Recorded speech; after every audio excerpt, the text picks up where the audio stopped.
I'm Kevin Casey.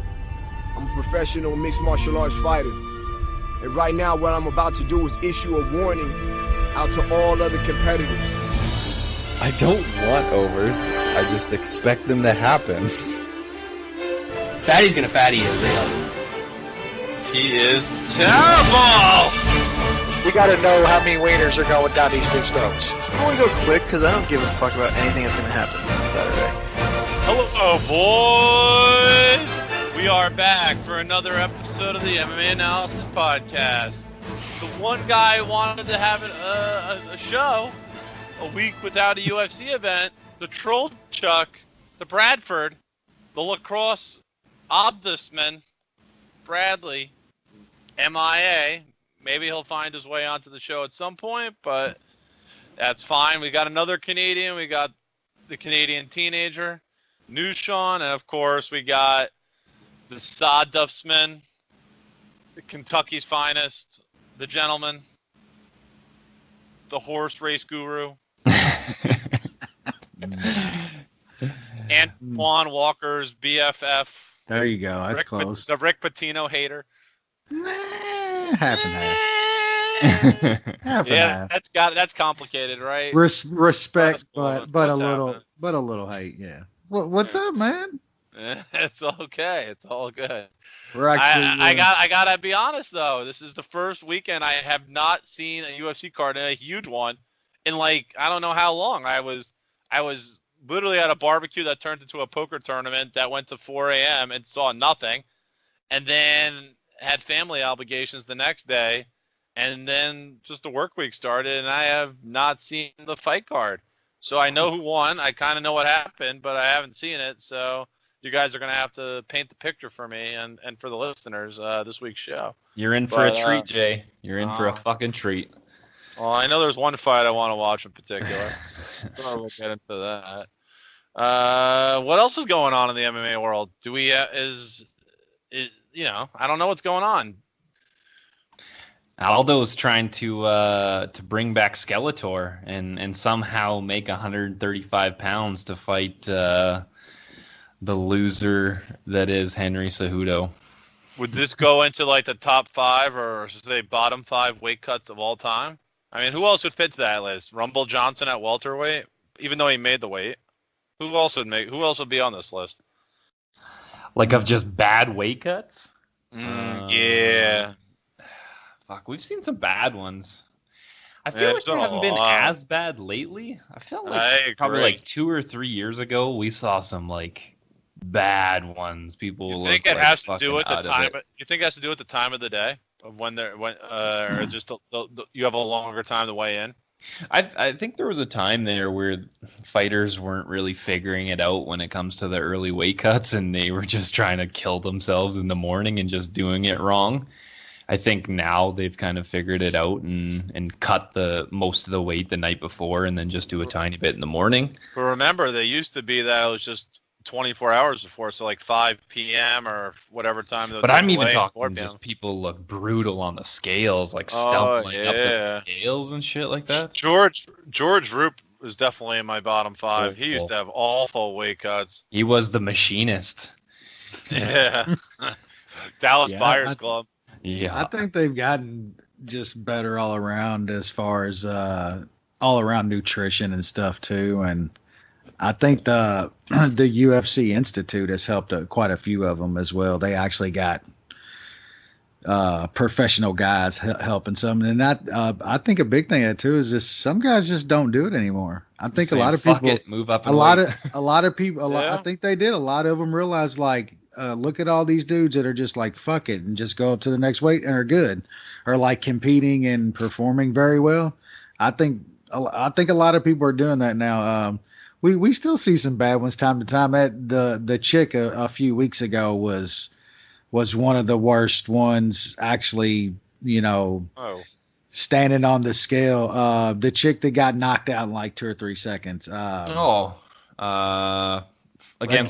Durandame. Who did you? Aspen Ladd. Yeah, Ladd. There we go. That like just the appearance of her, man. That shit was one of the worst ones I've ever seen. Like she was shaking and shit, man. She looked really bad. But yeah, you're right. We haven't seen a lot of them the past year or two. It's been a little different. Yeah, it's definitely been different. For better or for worse. Which is probably a good thing. Aldo, though, man, like, yeah, like what the fuck that has struggled to make 145. Yeah, he's like, I'm gonna make my dude, my homeboy, fucking Barral look worse. Somehow try to look worse than this motherfucker at 135. Like, man. Yeah, I don't know. Supposedly he's done like a test cut. I don't know. Yeah, what thinking it's bad. We're talking about that before. Like these older guys, when it seems like they're just not going to get another title shot, or they've just kind of ran out of chances at the weight class they're at. Going down in weight just seems like such a bad idea at an older age. We're going to see it with Frankie Edgar. I think it's not going to work out for him. He probably should have done it earlier in his career, and he might have had a lot more luck. But yeah, and there's just these older guys that are going lower, and it's just not good. Not good at all. Yeah. I don't know what else is going on. I mean, not a lot. John Jones is probably trash talking. I mean, that's pretty normal. I mean, McNutty tweeted something out, I think, so there's that. Yeah, it doesn't seem like there's a lot. Like, oh yeah, so like this Aldo Cejudo thing. I mean, does anybody really want to see that?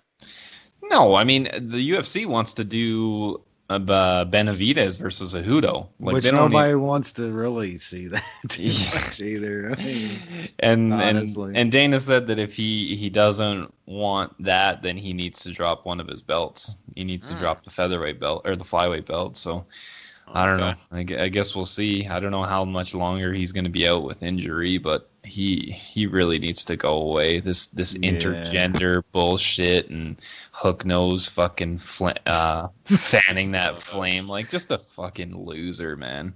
It's bad. It's a loser. That's crazy. One of the worst. This guy is the most respected. He's supposed to be this most respected journalist. Not a journalist at all. This dude is a podcaster and a company man. I don't know where this journalist bullshit He resold out. He resold out. Like, not a couple years ago, he's crying on camera. You know what I'm saying? And literally resold out when ESPN got into business with the UFC. And now he's just fanning the flames of this corny motherfucker and Henry Cejudo and just trying to make Colby a thing. It's I don't know what his deal is, but I'm glad I don't have to see it too much. But for some reason people like to retweet him and shit like that on my timeline. Not a fan. Yeah, that Cejudo shit is the worst thing ever. Like, it ain't even like, it's not even good. No. Like, seriously, it's not even fucking good. And it's just there. That's what he's keeping himself relevant by literally just putting something out that's just absolutely terrible every day or every other day. I don't even think it's like even making him kind of relative, even like it's the just Kobe sense. You know what I'm saying? Like, even Kobe drums up a little bit of hate. You know what I'm saying? Like, they just think everybody thinks this shit's just dumb. Like, everybody on all sides are like, dude, this is just stupid. You know what I'm saying? Like, Ariel thinks it's great. That should tell you everything you need to know right there. Exactly. That dude thinks it's like some great fucking shtick, man. It's insane. And you can't be a 5'2" midget running around, like, you can't do it. Like, it shit just don't work, man. It just does not work. Yeah, and I guess the only other thing is Lesnar. Lesnar says he wants a piece of Bones. Bones laughed about as hard as I did. Why don't John just take that fight and just beat him up? I don't know. I don't know what the deal is. I don't know if some contract negotiations are coming up for Lesnar and he's looking to get some more money from the WWE. But that's it. Yeah. We've been down this road how many times? They can't pay Brock now what he wants. They're just a lot of this shit goes. Old. It goes out the window anyway with the new ESPN pay-per-view partnership. You can't pay these guys what you used to be able to. You can't give them any kind of points. Do they forget how old Brock is?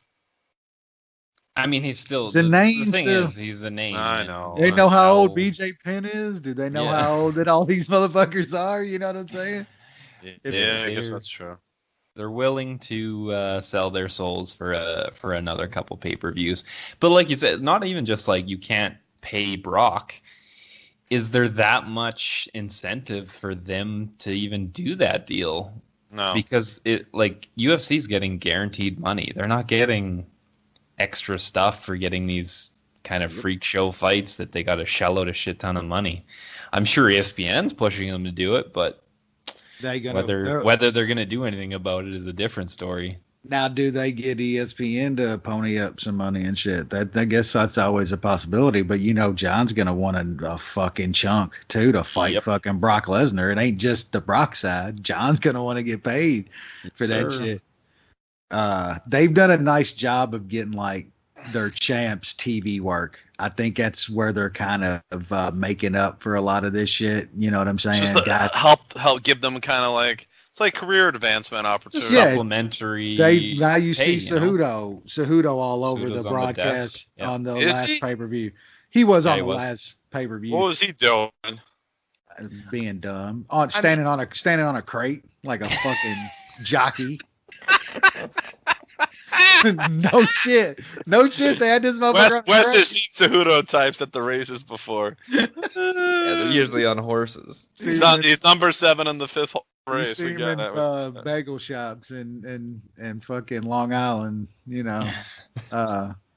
What was he actually doing? Was he commentating? Was he just like was he doing like the pre-event type of stuff? He did post-event too.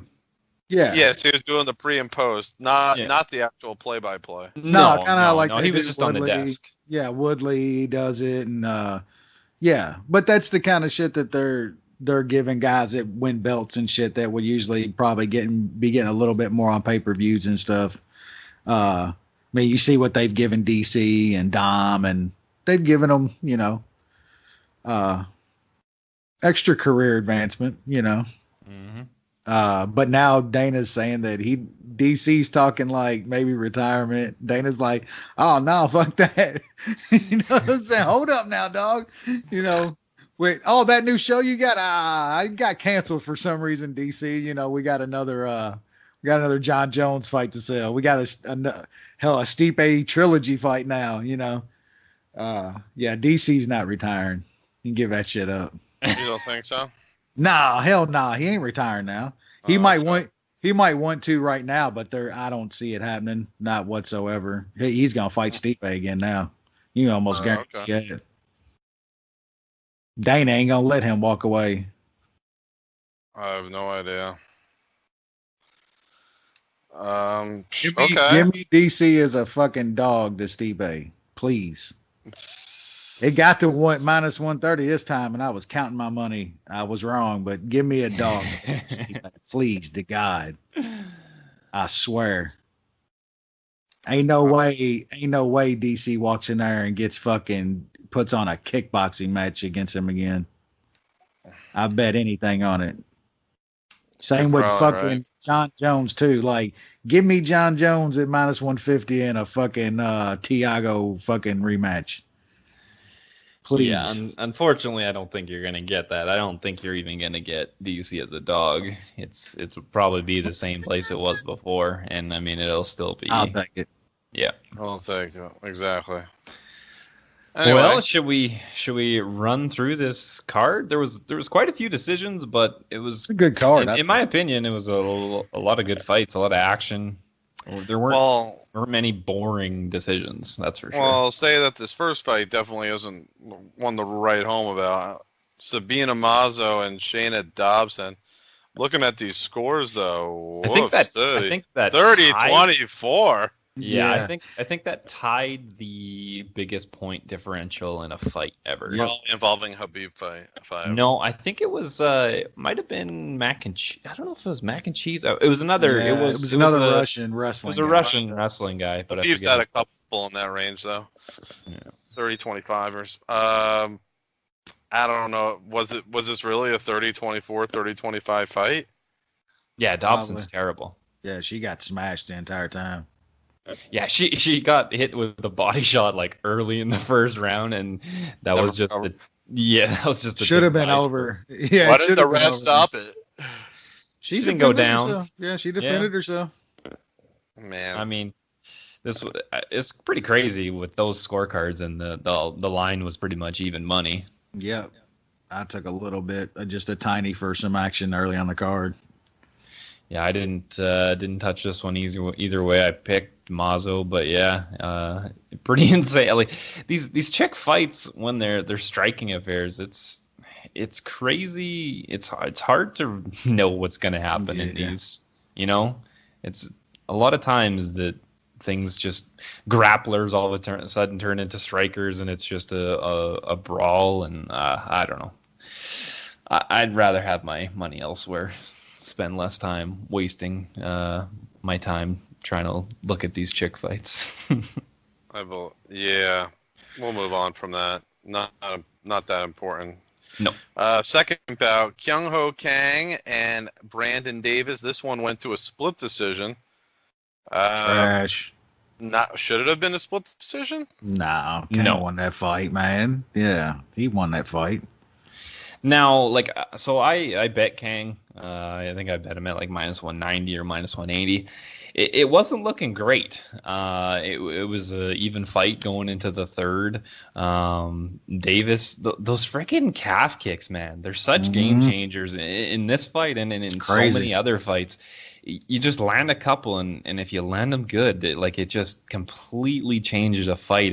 It doesn't allow grapplers to really get a lot of easy takedowns, and it slows down the striking game. It's hard to cap that. There's not much you can do. Kang was obviously the through the heavier strikes. But yeah, Davis was picking him apart, like picking his calf apart from the outside. And then in the third round, Kang got takedowns because Davis has poor takedown defense, and I think he got tired. I kind of expected that for the whole fight, but yeah, when those calf kicks come, it's a game changer. So it's kind of sketchy. Yeah, I just thought it was a clear 29-28. You know what I'm saying? I just thought it was a really easy fight to score. And I don't know what one judge was looking at. And yeah, the calf, man, it is crazy, dude, because like guys don't even really kick above the knee too much anymore unless it's, to the body and stuff and to the head. Like that's like a kick that's completely taken out of it, really going to the knee and stuff. Now it's like calf kicks. That's what everybody aims for now. It's calf kicks and body kicks. Yeah, it's pretty crazy how, I can't remember exactly when that started being a big thing.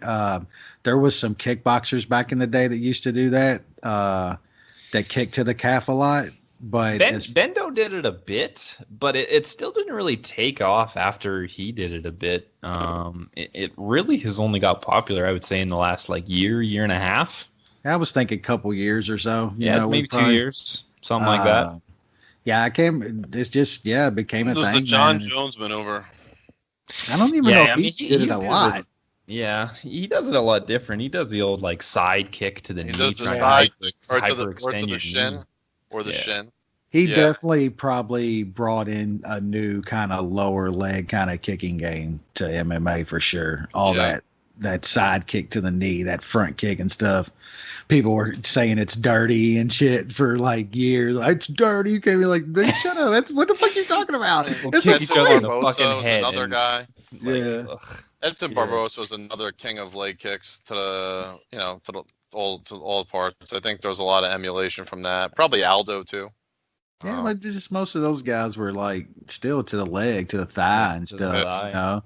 Aldo, what he, just the famous fucking Faber thigh pick after he his picture of his thigh after Aldo turned that fucker in, it looked like fucking rotten meat, But yeah, it's different now, man. Guys really don't even Well, and use it anymore. it seems like if you're good at it, it's a very easy thing to land, because I mean it's the body part that's closest to you. If you got like long legs or stuff like that, it's hard to defend, and you can just keep throwing it. It's it's a dangerous thing, and it definitely changes the game pretty quickly when guys land a couple of these. They start hobbling and can't do much. All right, next fight we have Hannah Cyphers against the one I said is not very good, Jody Escobar. I thought this was the lock of the night. It was. Yeah, she won pretty easily from what I understand. Wes, tell me about it. Yeah, I thought she won pretty easily, but still, there was a couple times where Escobar probably had her in spots she never should have been in, just a couple times. But yeah, it was, we knew how this was going to go. Jardine would probably still rank higher in his weight class than this chick should present day. Shit. Yeah, and you gotta love the judges still can't even add up to fucking 30 or 29. Like, what are they doing? Yeah, it was definitely not a 10-10 round. The one scorecard was not a 30-28. It was 29-28. I know it's hard to add up 10, 10, and 9, but that's who we have judging these fights, and fucking we have money on these, like serious money on these fights. Yeah, point handicaps. They can screw that shit up. Oh yes, and I mean it's happened before. It's crazy. And then have a book fucking use that score and not even change it. Nope. Shit. Whatever's announced. Oh. Yep. Yeah. Escobar, there's no way they can keep her on after being 1 and 5 in her last 6. She's in that dick pic group chat. It's insane. Gotta be. It's gotta be. Or Dana just really likes Keith Jardine. It's gotta. I don't know. Oh shit. What happened? Keep watching, Wes. Fucking shit soccer. It is a Wednesday night in the middle of the summer. There's nothing on, dude. There's absolutely nothing on. New York Red Bull too. Who? Duncan. Kid named Duncan just Kyle Duncan? Yeah, he just hit a crazy goal. The defender for Red Bull? There you go. It was on like a set piece goal. It was a free kick, and he's a young kid. Anyway, let's move on. Let's move on to a real fight. So Manny Bermudez actually missed weight. Is that what happened? And Casey Kenny he was going to miss weight. He was going to miss weight, and then they're just like, the UFC's like, well, instead of you missing weight, we'll just make it 140. Do it more often. Like, do that more often instead of canceling fights. Yeah, but the thing is, because this thing was in California, so California, like the athletic commission probably would have stepped in and said he can't fight. So then UFC got ahead of the game and just was like, nope, it's 140. Yeah. There was like 12 fighters on this card that failed that post-fight kind of they were more than weight percentage thing. Yeah. There's like 12. Yeah. So they're pretty much saying that they all have to move up a weight class if they fight in California again. Yeah. And not booking none of those motherfuckers in California. Yeah, buddy. That's fucking shit. Yeah, I lost money on this fight. I thought Bermudez would be better. It was sloppy. He was just sloppy in this fight when it came to the grappling. There was a couple spots in a couple of different rounds where he would get a takedown and couldn't secure it, or he would get reversed. It was very surprising, especially when he outweighed Kenny by about 20 to 25 pounds. That's what it came out as. Like, is Kenny better than we think he is?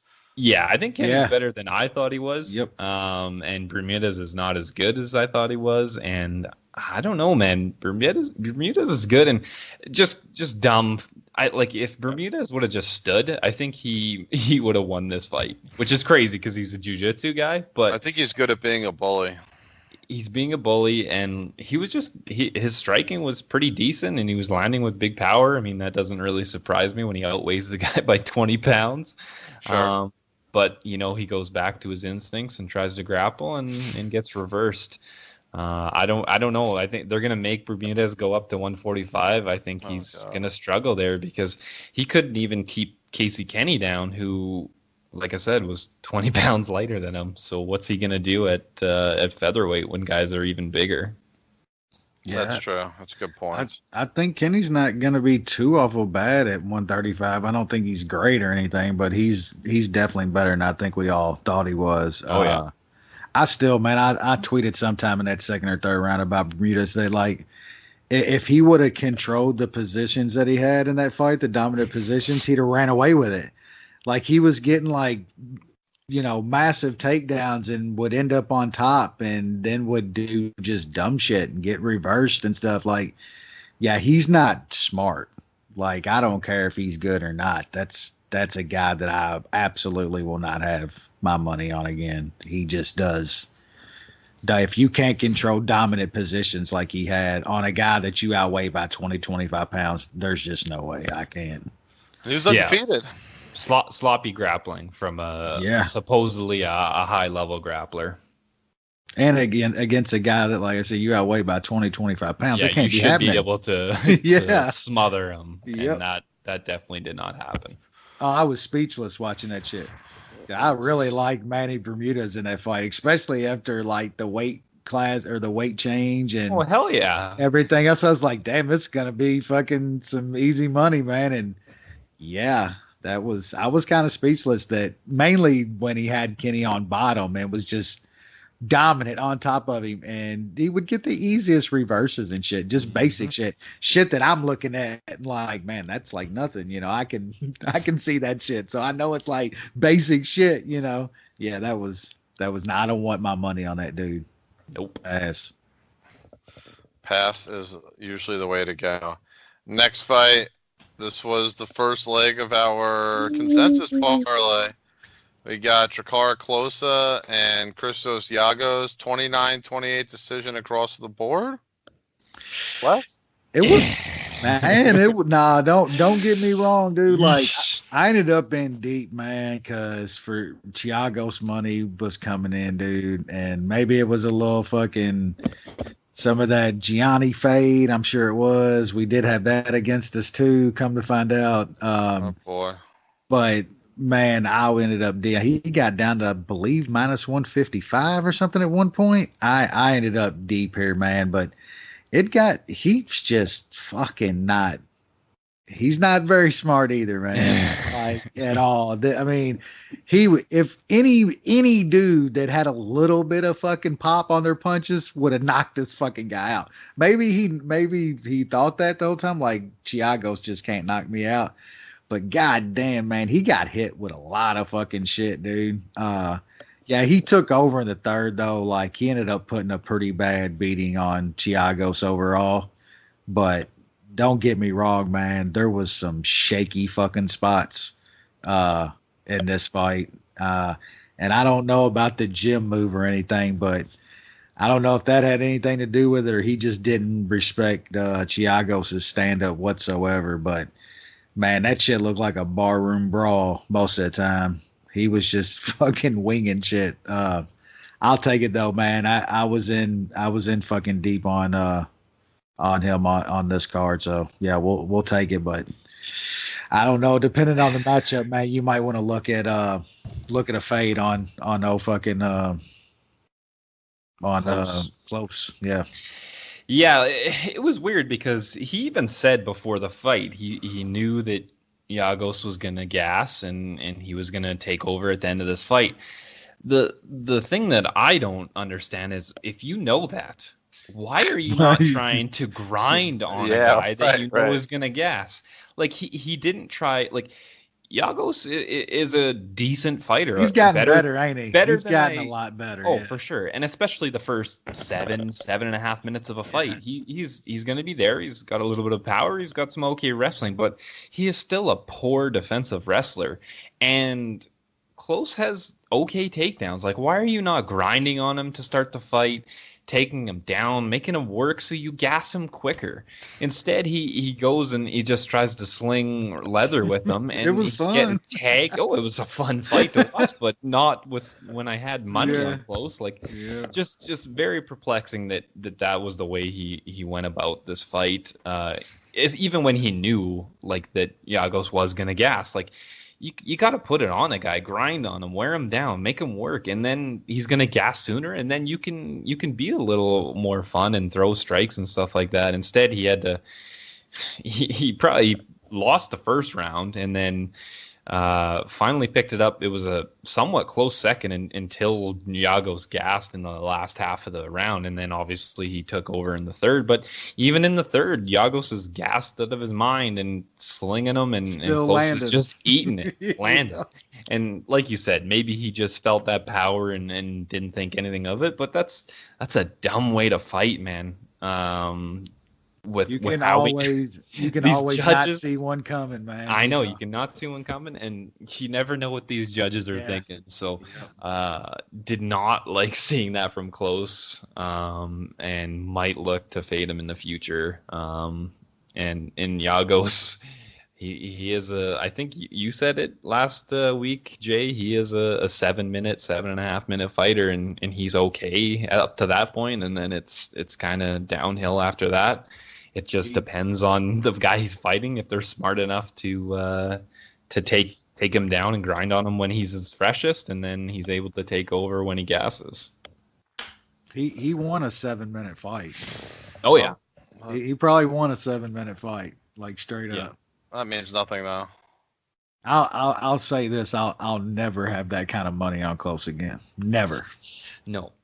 Yeah, definitely fucking way. Overestimated Close and underestimated Giagos. I feel like Close has the tools. He just doesn't. I don't know if they're not good enough for him to be dominant, or if it's more of a game planning thing. I'm not too sure. It feels like he should be better than what he is. Yeah, I agree with that. Yep. Well, one of the fights I was looking forward to both on this card was this top contender fight with Rafael Assunção and Corey Sandhagen, and the volume of Sandhagen comes through again. He's really surging up this bantamweight division, right, Wes? Yeah, he's good. He's really, really good. I will say off top though, like cutting fucking John Lineker is just mental. That's so fucking stupid. Guy that arguably beat Sandhagen.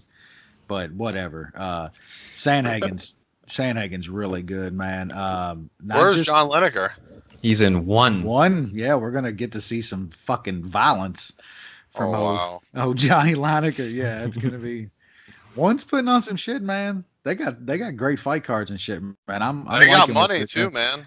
They're gonna be prime time on TNT, man. They're like their next big card. They're gonna they're coming stateside. Yep, they're gonna have a prime time on TNT. Like that's big, man. That's really fucking big. It's next month or something. Whenever they launch the new. Are they gonna throw all their guys on it again? Is it gonna be is Mighty Mouse and Alvarez and all those guys gonna fight on this card? I would assume so. It's probably gonna be. Where is it gonna be? Where is the event? I'm not sure yet. I don't know if they've announced exactly where it's going to be. I'm trying to search, but I don't. Think time in the U.S., right? Mm-hmm. They'll probably have those tournament finals or whatever the shit they were doing with the. Take a look at their schedule. Yeah, I can't really find anything on Google, but they definitely felt like they announced it on Twitter. Yeah, they did, because it's gonna be something big, kicking off the wrestling that they got starting and shit on TNT, I believe. It's in October, but I don't see an event scheduled in the United States. I don't see anything, but okay. Supposedly it's coming, so okay. I don't know. It's gonna be pretty. I like what they're doing, man. It's good to have a promotion over like that can get big over in the States. It's only good for, I agree. And even with like PFL getting their fucking ESPN deal and shit too, and what they're doing, there's some good stuff going on.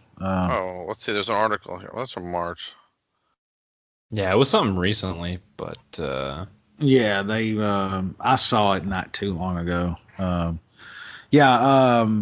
What was I saying? Sandhagen. Sandhagen. He did all the things we thought he was going to do in this fight, but I also think he got put in some spots on the mat with the Sun Sao man and had some very nice sub defense and stuff to where I think that it allows him to take some more chances, man, in his stand up. Not that he needs any more advantages up there, but I think with the way he stopped a couple takedown attempts, and then hell, even when he had a Sun Sao against the cage and stuff, the whole third round he just kind of like grappled with a Sun Sao and was getting the upper hand, man. So I think a Sun Sao as well has turned into one of those really kind of good gatekeepers at that weight class, and Sandhagen, he got through him, man. That guy's good, 135, and those weights down there are just still, man, for years now are great.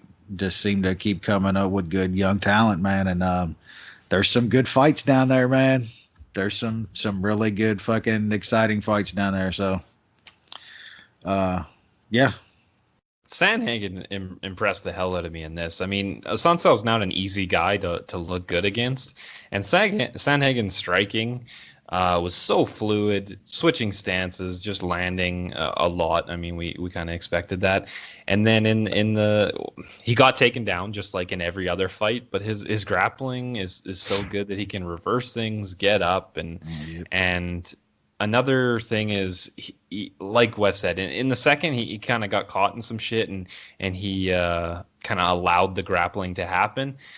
His team told him not to do that, and in the third he would grapple and then he would just get away and go back to the striking where he had the much bigger advantage. So didn't like that he was grappling too much in the second, but it was good to see that he kind of figured it out in the third and put it where he had the bigger advantage, which was on the feet. So I'm excited for whoever the hell this guy fights, man. He's so active. He's fun wherever the fight is taking place. It's going to be awesome, man. Another contender at the bantamweight division. Yeah, it seems like he wants that shit too, man. Like, just to hear him talking shit, it seems like he wants to be great. I don't think every guy has that. He sounds like he's got it. Okay. He sure didn't want to be great against John Lineker. Fucking lost. Fucking lost, I'm telling you. I still can't forgive him for that. Nope. Got fucking pretty much ran fucking Johnny fucking Lineker out of the UFC. You believe that shit? Ridiculous. Oh, the fucking gingers. Sound right.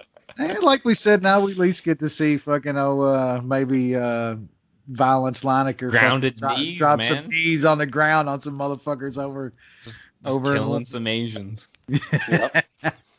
Lineker and the Gooch at some point, even though Gooch just lost. But oh man, I can't believe that. That's wild, dude. Go to that. Imagine what Bellator's thinking. Like they just like their fucking fresh young champ. They feed him to the Gooch. Fucking flatlined. Gooch takes his belt and then gets flatlined. Like, Bellator's like so fucking trash that they literally cannot even get it right. They're one Gooch flatline too late. Fucking wow. Gooch been on a run, man, up until then. That was crazy. That was a wild ass loss. Kind of shocking. Too much. He's fighting too much, taking too many chances. Not good. For, everybody not good for gets business. one of those in your career. You can forgive one of them once. Yeah. Once you start coming more than that, then you're screwed. Non-title fight, so that helps out. That's true, but still. Yeah, not a great champions losing. Yeah, agreed. Well, we move on to the prelim headliner. I don't get it. Dude, I get it. Kama Worthy. I got it. Kama Worthy got knockouts all around. Woo! Insane. Plus Wes nibbled. Wes nibbled. It was really small, but yeah, you can't not be happy about a plus 675. Like, come on. Is that what you got though? Right. Yeah, I just had $35 on it, but still, fuck, that was nice. Worthy in the first round was plus 2,600. Is that what it was? thought it was like 2 or 20. It peaked at plus 28, or no, that was round 2. The fuck? Oh yeah, it was plus 2,000, but it peaked at 25-20 or 25-25. That's an exciting number. Ridiculous. I'm so pissed because I was leaning McDessie, but when McDessie, because I'm just trying to fade this guy. I never thought that Devontae Smith was any good, and as soon as there was a guy that could return some firepower or eat a couple of his shots, I thought they could do something to him. McDessie falls, that fight falls apart. Then Collard comes in. I throw $50 or whatever on Collard, and then that fight falls apart, and then I'm like, all right, fuck it, this guy's probably gonna get knocked out. I'm not touching it, and then look what happens. First round knockout, flatlines him. Fuck sakes. That's all it was a fade. That was it. There's no way that dude should be minus 1,000 to fucking anybody. Like anybody. Nope. That was just dumb. Well, certainly not after this performance. You don't even get John Jones at minus 1,000 against guys anymore. And this guy's minus 1,000? Come on, man. Well, that's true. It's a different world, Wes. The pay-per-view. Wow. Derek Brunson was an underdog to Ian Heinisch? Yes, sir. I guess the books got that one wrong. Bettors, yeah. Well, I mean, he still almost got Billie Jean 10 seconds into this fight. Second place. It almost happened. I swear to God, I was like, man, I fucking knew it. I was saying that shit as it was happening.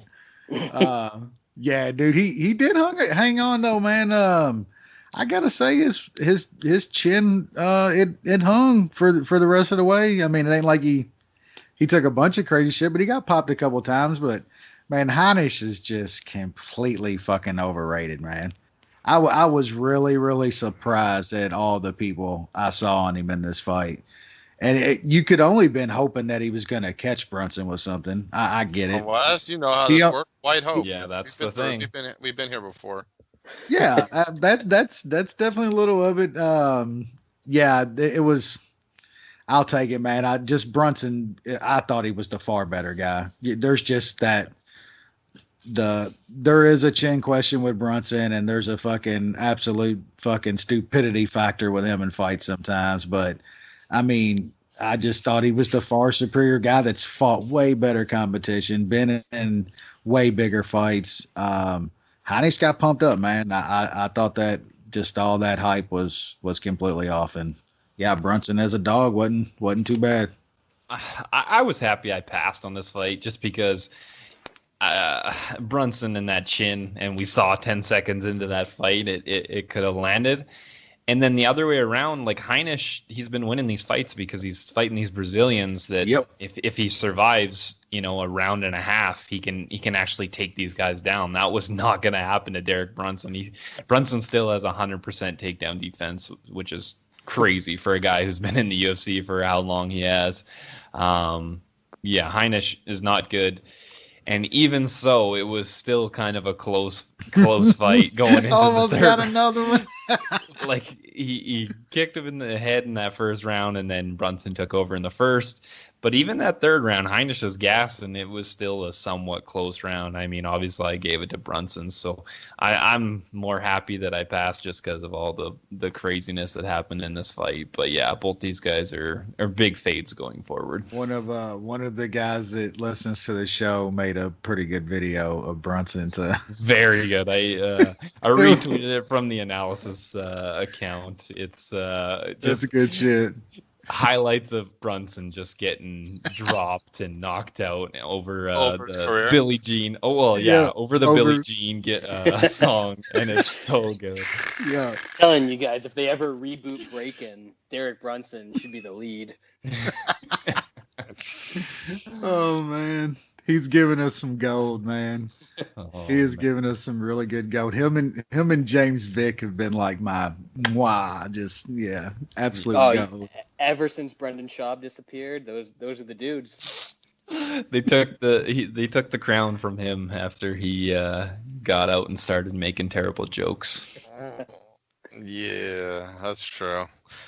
4 fights left to cover. the dude Sodiq Youssef, TKO Gabriel Benitez. This one looked pretty clean, pretty good. This guy's pretty good, right? Yeah. I think he did get he got caught a little bit early in the fight, but very good recovery, man. And yeah, this guy seems to have it. They got to give him a step up. I think I'd really like to see him change camps because it's kind of hard to.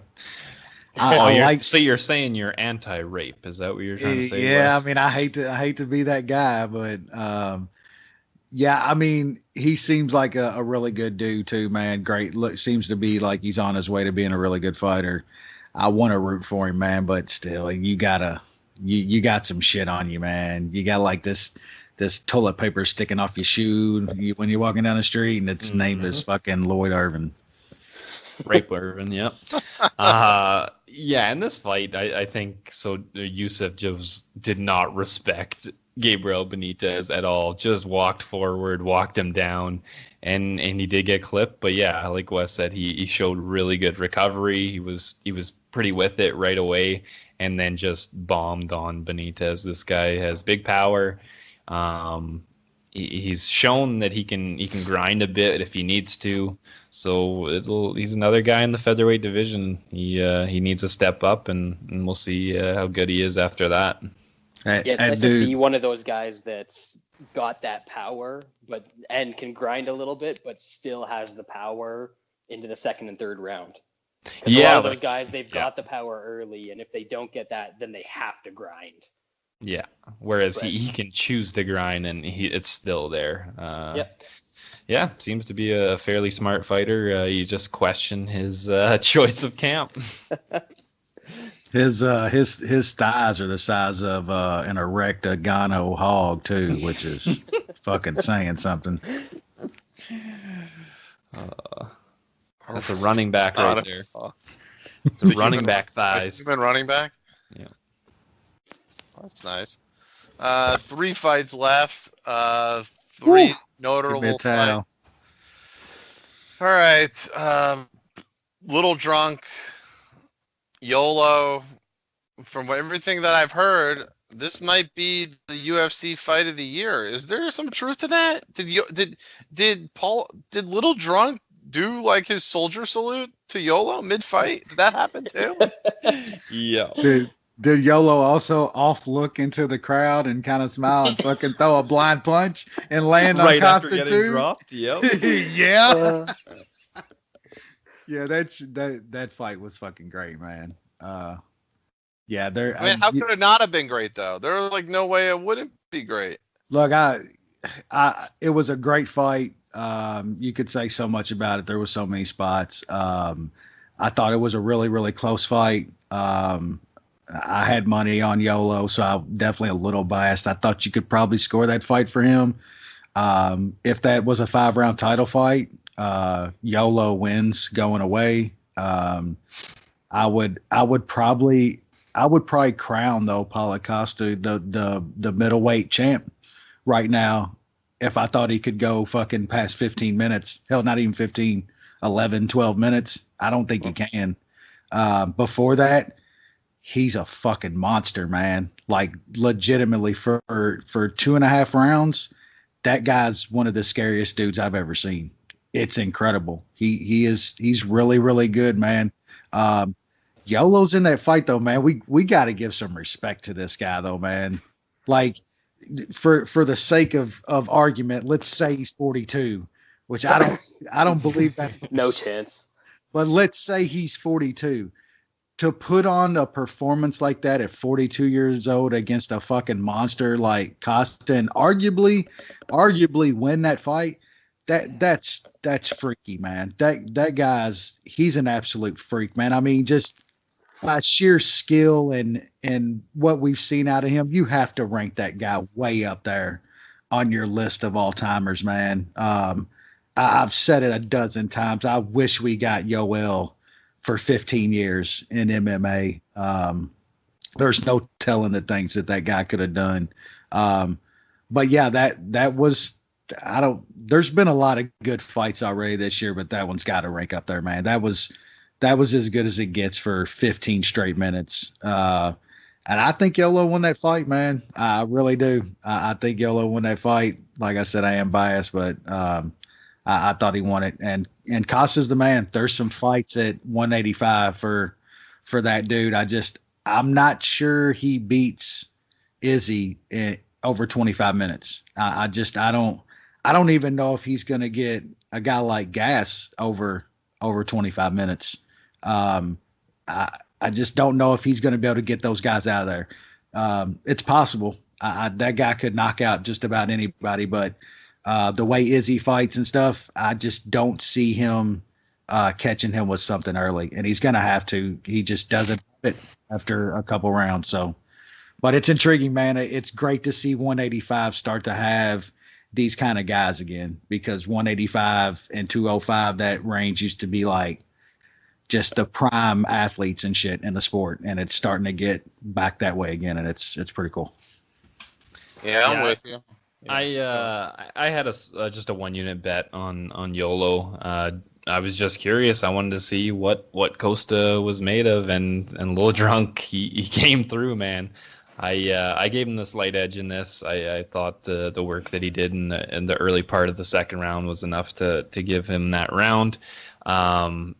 That dude is terrifying. For the first 12 minutes of a fight, he is terrifying. Jesus. And like I said, he if it goes longer than that against the elite of elite, I mean, YOLO is elite, but the other elites of middleweight, then it's going to get sketchy. But there's no guarantee that the fight's going to last that long. Would anybody be surprised if he knocked out Whitaker in the first round with how much pressure he puts out on people? Like, that it's a little bit of the gamble that comes with Costa, but man, he is scary. Just a lot of body work, which was awesome to see. He's not just headhunting. Takedown defense was pretty good, a lot better than what I expected it to be. A little bit of showboat in there, putting his hands behind his back, giving YOLO the salute. This was a wild ass fight. I'm kind of happy there was the low blow and the eye poke in the first and the third. It gave these guys a couple minutes to catch a breather and then go back to war, because this was an insane fight with just two giant guys with it could be like Mr. Olympia bodies, and they're just banging in there. Like, it's just bonkers. Awesome to see. Yeah, YOLO, I could watch that guy fight until he's 70. Like, he's even improving. Like, Cuban 80. He added some things to his game. Like, he had a nice jab in the third. Like, he was actually throwing with some combinations a little bit later in the fight. Like, it's insane, but he's getting better at the age of 50. His chin has fucking got to be legendary at this point too. Like, he is shit. Nobody can knock that guy out. Like, it's He's crazy. been knocked out once in his career, right? Yep. Fejao, I think. Yep. Yeah, and that was him gassing super early in his career, fighting at 205. 205, yeah. So I'm not sure how much you can really put into that. So, that's true. But if this guy isn't in your like top 2 most fascinating fighters to watch, then like, I basically watched this card because I knew that YOLO was fighting. He's like that John Lineker level type of guy to me, where if he's fighting, I'm watching it. And I know Sean talked about Costa's body work a little bit, and I love the body work, and I really wish that I could believe that the judges scored this fight for Costa because he worked the body so well, and they actually gave him credit for that. You know, it's not. You know they scored the fight for him because he was walking forward. Yep. And that's it. And you see all these people on Twitter and stuff that are trying to break down the stats, and they're like, oh, he landed 97 strikes and he landed 96 strikes. It's so tough. It's so tough when YOLO just no-sells all that body work, though. That, like, he just no-sold it, and he was absolutely crushing his body, and he's just like, yeah, whatever. Like, and it wasn't like the normal, like, you get cracked with something hard and you shake your head. Like, he was no-selling it because it wasn't doing shit to him. Yeah, but it was still like good body work. But it's just absolutely. He was smiling for most of that fight. Dude was grinning. He loves it, man. He loves doing this. So that's where, like what Wes said, if you could see this guy get another 10, 15 years in MMA, you're looking at one of the all-time greats. He could have been the. As yeah, it he is, could have been the. He's probably he's the best athlete that's ever, like, physical athlete that's ever been in MMA. Yep. No question. Agree. Probably right. Well, maybe not the best athlete of all time, but maybe the best triathlete of all time in MMA. New Sean's got somehow he faced not anymore. this card, and he 3-year layoff, 3-year no problem. Nate, well, that's where the three sports come in, right? He was 1 year for each sport, kept himself in shape, good to go. Wolf tickets. That's it done. I'm a fucking idiot.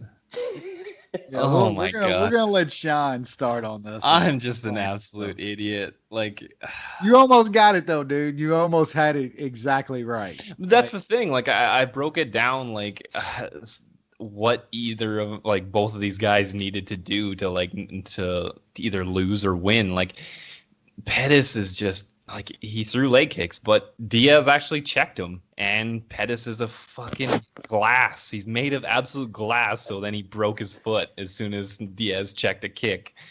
And then you got Pettis just backing up to the cage, letting Diaz grind on him. Like, this is I'm pretty embarrassed with myself. I can't believe I had money on Anthony Pettis in 2019. This dude got taken down by Nate Diaz. Fucking Anthony Pettis has wrestled with Ben Askren for like 10 fucking years, and he's getting taken down by Nate fucking Diaz. It's never mattered. You need to, like, retire if Diaz gets a single leg on you. Oh my God. I mean, I was happy to lose money. I was also pissed because Diaz, you almost got the third though. So I had Diaz round 3 at plus 1400, and there's a lot of refs that would have stopped the fight because Pettis just, like, turtled up and Diaz was hammering away, and there's a lot of guys. Did a 360. Like he literally just gave up his back, turned around, and, like, it was crazy. But unfortunately, the ref let it go, and then it kind of just got to a grappling position and kind of closed out the fight. But yeah, Pettis gassed like I thought he would, but he didn't even win the first round. Like, you know it's bad when you're not winning the first round against the Diaz. You're pretty fucked at that point because you know they're gonna be in there the third. So. Awesome for Nate. It seemed like it was a really, really big week for him. Calls out Masvidal after. That's going to be an unreal fight as long as the UFC doesn't fuck it up and either don't book it or only books it for 3 rounds, because Diaz is a 5-round fighter. There should be no way that he fights only 3 rounds. And I think that's kind of why he was taking a bit more shots than what he was. He usually tries to kind of string it out a bit more, selects his shots, but he kind of knew he had to get going a little quicker and put himself in some worse positions and get clipped a bit. But Diaz is still Diaz. It's crazy. He's 34, but he still does what he does, and against a lot of guys, it's going to be too much. So we'll see. Yeah, it was. Yeah, it was a pretty wild fight. Just a wild ass week for Nate, man. It was this sport's just better with Nate Diaz running around in it. We need a lot more guys like that. I mean, him calling out Masvidal after, and them talking about now that fight might happen, just literally, like, warms my MMA fucking black soul that I've had forever. You know, it's like. Pettis was another pick, kind of like Heinisch, that I saw literally, like, all week. That I kind of got why people were picking Pettis though, but I mean, did they watch the fucking fight against Wonderboy? I mean, have they watched Pettis's previous couple fights? I mean, he's been getting his shit kicked in. You know what I'm saying? Like he hit a. He just lands a couple. Like he landed big against Ferguson, even though he was. Other than that, he was getting beat up pretty good, and then he was getting beat up pretty good against Wonderboy and landed a shot. It's Hail Mary for him. Yeah, I mean, like you said, he's been fucking glass for so long now. It showed up here. I mean, the 3-year layoff, of course, with Nate was a question mark, but man, both of those guys take, time off between fights, all the fucking time, man. I just, guys like Nate, ring rust just isn't, just not a thing for those guys. I thought it was a great performance by Nate, though. With all that said, the pressure he put on Pettis, I mean, he won the first round, like you said. When you're getting some shit put on you by Diaz in the first round like that, you're toast. I mean, I'm more would rather talk about the Masvidal fight. Hopefully, God, I hope that happens, man. I've seen some people say that you shouldn't be putting like two of your kind of like heels up against each other, two of your bad guys and stuff. It's like I don't even think those guys are sort of bad guys anymore. They're like two of the most popular guys in this sport right now. You know what I'm saying? Like everybody likes both of those dudes. Like they're bad guys like the NWO back in the day. Yeah, exactly. There you go. That's perfect, dude. They're the popular bad guys. You know what I'm saying? Like everybody likes those two dudes, man. I think that's a huge fight. That's a main event. That's a 5-round fight. Like fuck Conor. The best thing Nate did that night was not even mentioning fucking Conor's name and calling out Masvidal and giving Masvidal the payday. Fuck Conor. Like fuck him. Let him go try to get his name back up. Don't let Conor make his name back up off of Nate. I mean, the traffic that they pulled on Nate this week was insane. Like the most watched fucking YouTube video that they've ever posted was the fucking the Nate fight with Conor. I mean, of course it's got Conor in it, but this was Nate Diaz fight week. That fucking video did like 12 million views. You know what I'm saying? Like he is a fucking star in this sport. Fuck Conor. Let him punch more fucking old men in shitty Irish bars, forcing his fucking piss water on people. Like fuck that dude. Nate's the fucking star now. I hope they make the Masvidal fight, and I hope both of those dudes make a ton of money. Yeah, that'd be cool. If they want it, let them fight. I say, why not? Yeah. Bradley, what's your thoughts? I know you're a very big Diaz fan. You love those guys. So what's your thoughts on this? You know what? Bradley appreciates triathlete royalty. That's right. I don't even hate the Diaz's, but I gotta stick with it at this point. Yeah. I've been making fun of them getting out wrestled and losing clear decisions that they complain about for like 15 years now in this sport. So yep. I got to keep it going. But to me, it was pretty amazing. I was one of the dudes picking Pettis, but I don't fucking watch this shit anymore. So Wes was asking if people actually watched Pettis' last couple fights. No, this is one guy that actually did. I saw the knockout of Wonderboy and loved that. So I was like, yeah, Pettis can still strike a little bit. And honestly, even if you were backing Diaz in that fight, the first 2 minutes, he was getting pieced up on the feet. Yeah, he was. And then he was just like, oh, shit, like, I'm getting fucked up. And he just turned it into a dirty back alley brawl and absolutely shattered Pettis. And it was great. Like, it wasn't exactly what he always does in fights, but he made the adjustment that he needed to make. And from like that 3rd or 4th minute on, he absolutely dominated. So, good fight, fun fight, good for him to get back on a big stage and put on an exciting fight and really get back into the MMA consciousness. Because as much as I like to shit on the Diaz's, their MMA is better with these dudes around, as Wes said. So, keep it coming. I'll watch him and Jorge. I'll watch him and him against Ben Askren or something like that. Oh, get out of here! Go away, you better quit. Go away.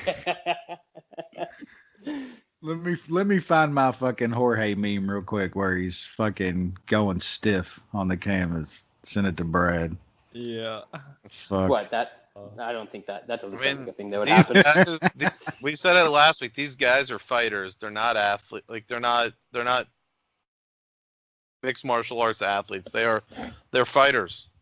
They would be into fighting if this wasn't even a sport.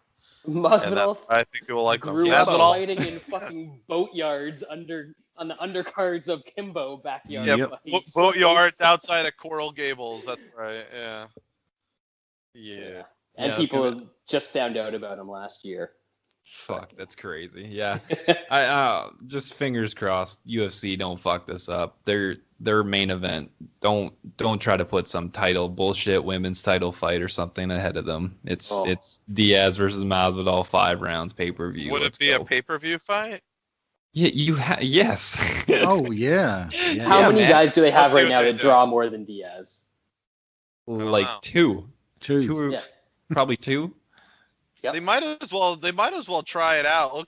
Okay, Nate. Let's see what you can do in a pay-per-view. I know, but they've been so not like the only time that a fight has not been for a title. I know the fight is McGregor. No, you got to go back to Nick Diaz and Anderson Silva. Yeah, but okay, so that was UFC 183. That's fair. It was 183, I think. But how much do you think Nate suffers because of the shit that Nick used to pull?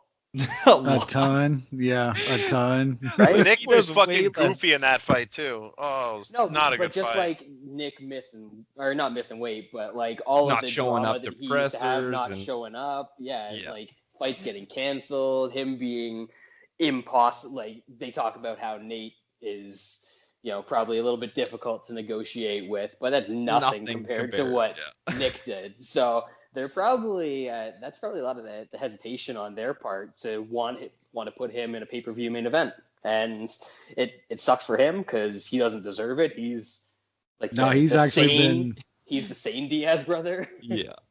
And he should get that. You use that term loosely, I know. Yeah, that's fair. I mean, have you heard him talk? Yeah. It's irrelevant. Well, he has his moments. I still go back every once in a while. I think Bo posted it after the fight. The old Nick Diaz on Sherdog interview where he's talking about the big titty mutant bitches and going on for like 20 minutes about high fructose corn syrup and shit. Yeah. His rants are just unbelievable. Why not just do Tony versus Gaethje and then this fight and then the same thing? And that would be great. Can they both be 5 rounds? Yeah. Yes, in my mind. They won't be, but they can be.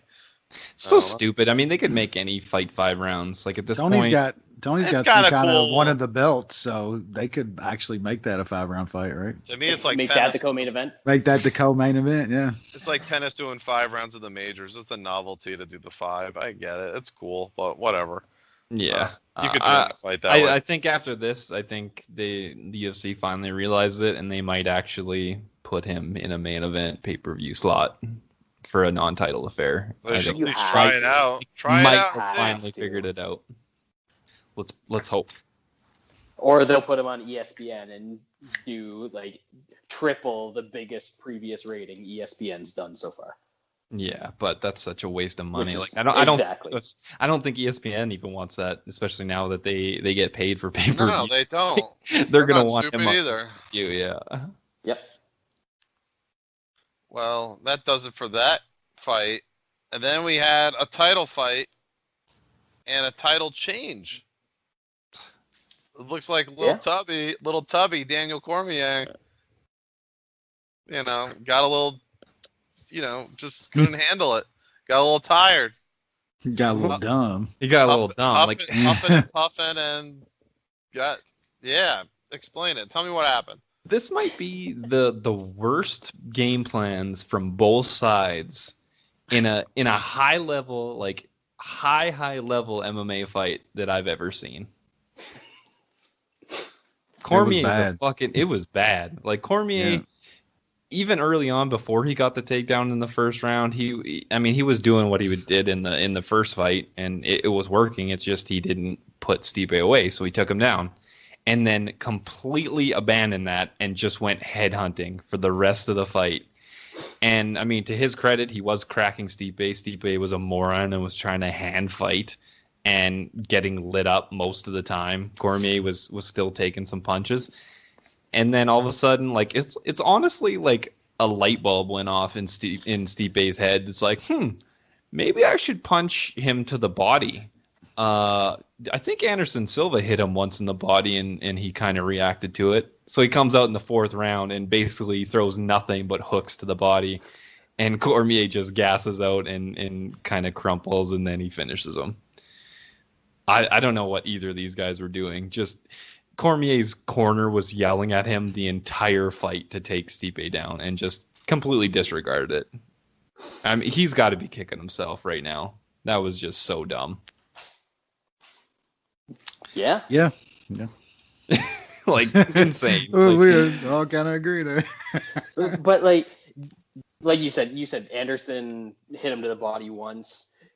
John Jones kicked Daniel Cormier in the body for 6 minutes, and then not even hard kicks, and then head kicked him.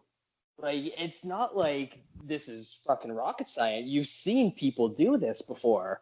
So why did it take you 18 minutes before he actually started going to the body, and then half a round later the fight's over because you've hit him 17 times in the body, his hands come way down, and you ping him over the top, and that's all she wrote.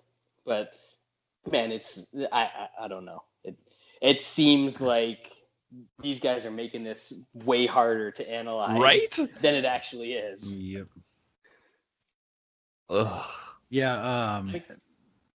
They pretty much y'all pretty much said it.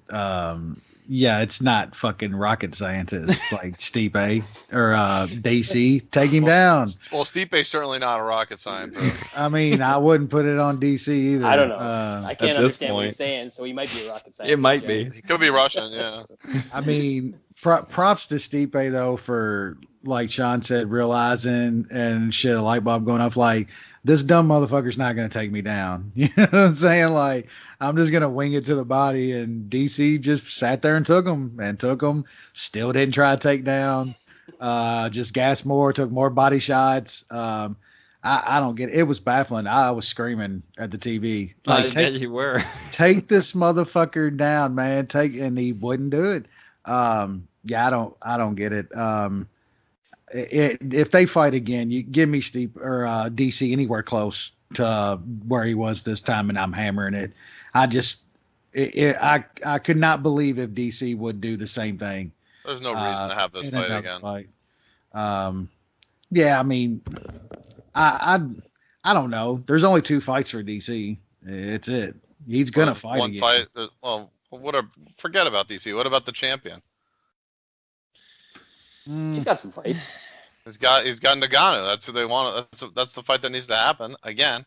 Well, I mean, now you got another DC fight you can sell, a trilogy fight, and then you can have Ngannou fight. I mean, you got a couple. They're gonna milk it. Yeah, but who the hell is Ngannou gonna fight? Like the top end of they're like literally the top 5 have all lost other than Ngannou in their last fight. I'm pretty sure. John Jones needs to save heavyweight. It's not going to happen unless they give him $20 million. I got to look at this. Where's Brock Lesnar at? Oh, we did. He's calling out Jones. Brock tried to come out and talk. Yeah, he's got contract negotiations going on. I'm sure it's got to be. It's getting that new WWE deal. Got to get a few more million put on there.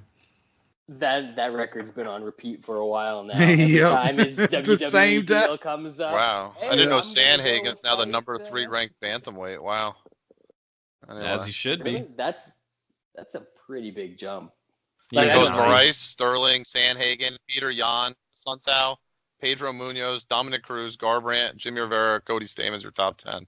Like I don't know. Didn't even mention John Lineker though. Yeah. Unfortunately. I don't even know if the Johnson could take a fucking Sandhagen Peter Yan fight. Like, who did Blades fight last? Did my Blades shit lose might his last explode. fight? No, he's fighting coming up. Yeah, Abdurkahimov. Yeah. He's gonna Oh my win. god. And Nagano's already beat him twice, so you couldn't even do that fight. You could do the rematch with Lewis potentially, just because the weird fight they had the last time. But you think, don't even give Lewis that shine. He don't even deserve that fucking shine. Yeah, you're right about that. Your favorite fighter, Wes. He's got a fight coming up anyway, don't he? Didn't they just book a fight for him? Yeah, he's fighting Ivanov. The UFC just wants that's right. to win. Oh, over under 6 punches thrown in that fight.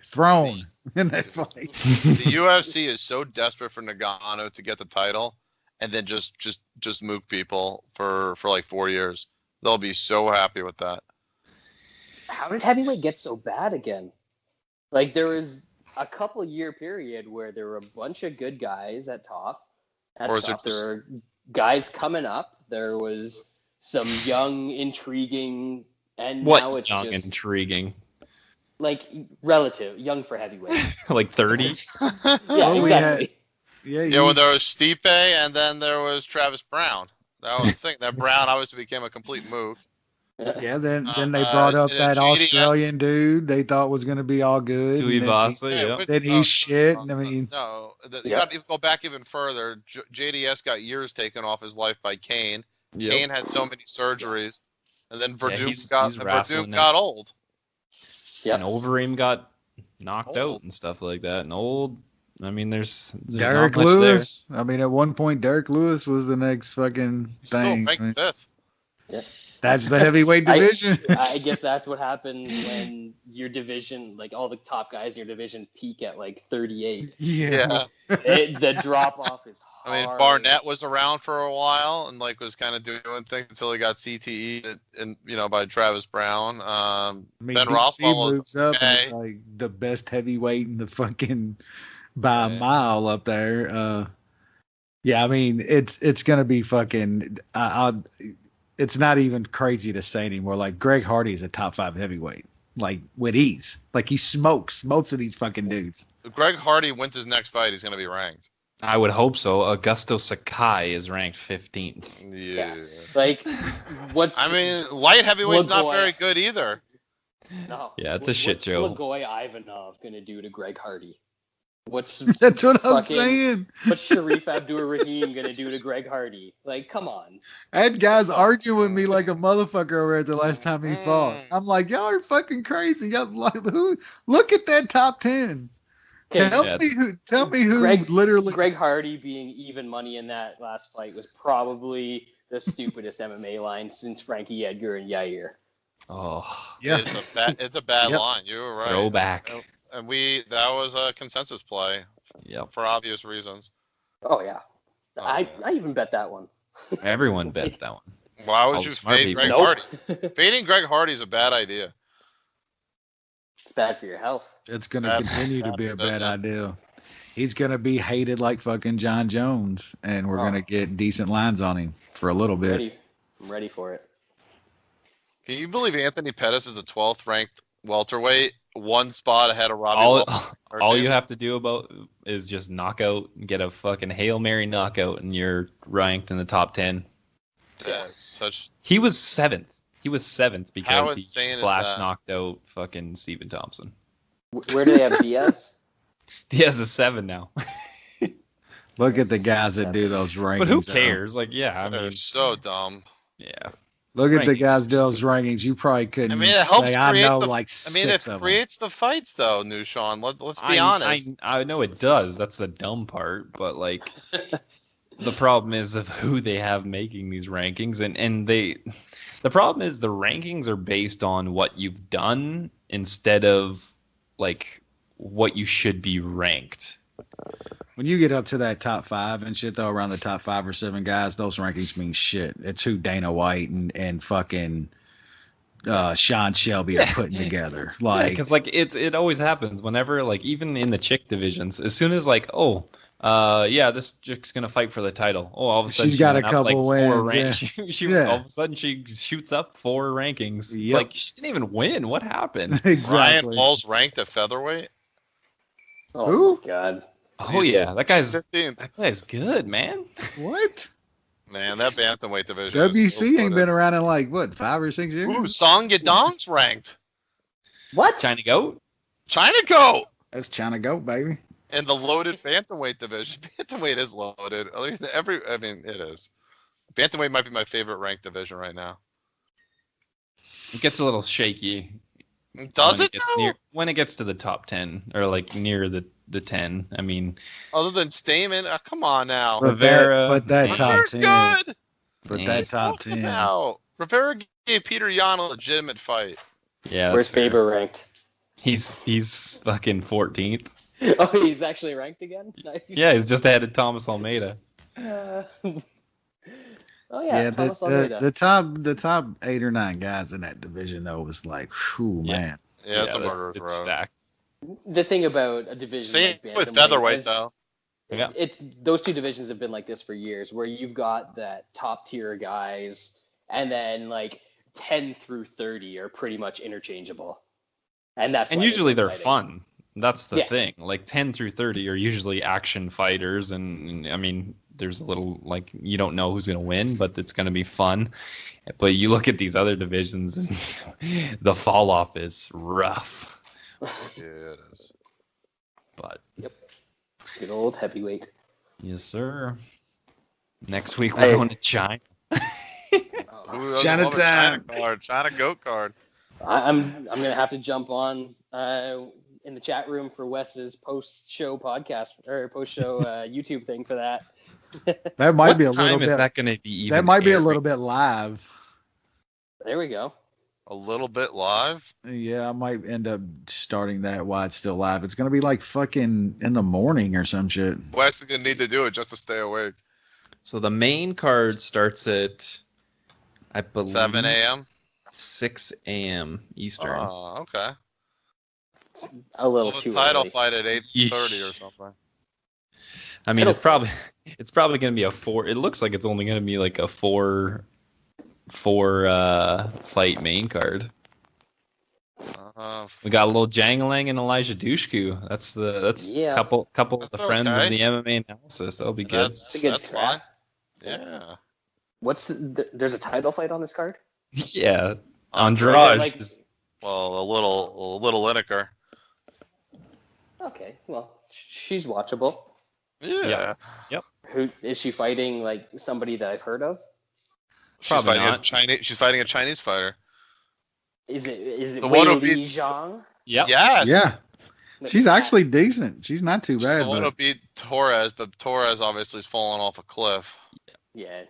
Well, it's from what I've seen of her, she beats chicks not because she's great, but because she's kind of a physical beast at that weight class. So yeah, she's much bigger. She's gonna get fucked up against Andrade. Yeah. Andrade is tiny though. Yeah, but she's a monster, man. She was tiny compared to Rose too, and we saw that shit. She got hurt quite a bit. It's a different kind of tiny though. Like short but like strong, stocky. She's not gonna get tossed around by this chick. She's definitely stocky. She's like fucking Johnny Lineker. That's a great comparison. Yeah. Well, she fought at 135 and she was fine. Yeah, now she's a 150 champ.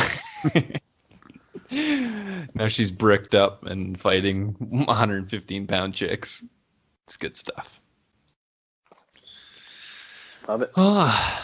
I think was that gonna do it for us this week? It was a good card, man. UFC 241 was a pay-per-view that actually delivered. It was that's good stuff. Hopefully they learned a lesson. Yeah. I'm not sure we've been banging out pay-per-view cards recently. It's like almost every second or third card is a pay-per-view. That's that hot summer, They gotta get the events in. They love doing that. It's that ESPN deal. Like y'all motherfuckers get to work. Wow, and because the one at the start of the year got canceled or whatever, so then they got to compress 12 fights or 12 pay-per-views in 11 months. I guess that'll help. pumping, will help. Pumping out some of the fucking shittiest fucking weeks of Dana White Contender Series that they can muster up too. That show was for like the first year, the first couple seasons. Yeah, couple seasons. There's a couple decent fighters on the last one, I thought. Man, it's a couple relative. I actually like that guy Garcia. I liked what I saw, but that's the game you play. It's been bad this year though, man. And like, look, 31-year-old dudes with 15 fights aren't fucking up and comers. You know what I'm saying? That's like a valid point. And most of these cards this season is literally like 29, 30-year-old dudes that's got 15 fights, and a lot of them suck. Do we need to do 5-fight cards? Can we do 4-fight cards and just make it better? Yeah, no, I mean, it's all about content. Oh, they need to honestly what it is. They need to get as many guys off these cards as they can get too. So they need these bodies, man. This has become just a fucking corpse fucking show. It's like fucking bring out. It's like the Keeneland fucking yearling sale. Bring out the next corpse to the ring. Parade them around. Make sure they can throw a good right. Or bring more international guys in. I don't know. Fuck, they brought up that Brazilian. That costs too much money. That Brazilian was decent too. He got fucking. I could take it down. My dog could have took that dude down. My hell, Turk would have had that dude down humping him within 15 seconds, dude. But it work. Yeah, I can make Turk make 125. He's got that. Yeah, I bet you could. He'll fuck these dudes up. It's not been a great season, man. No.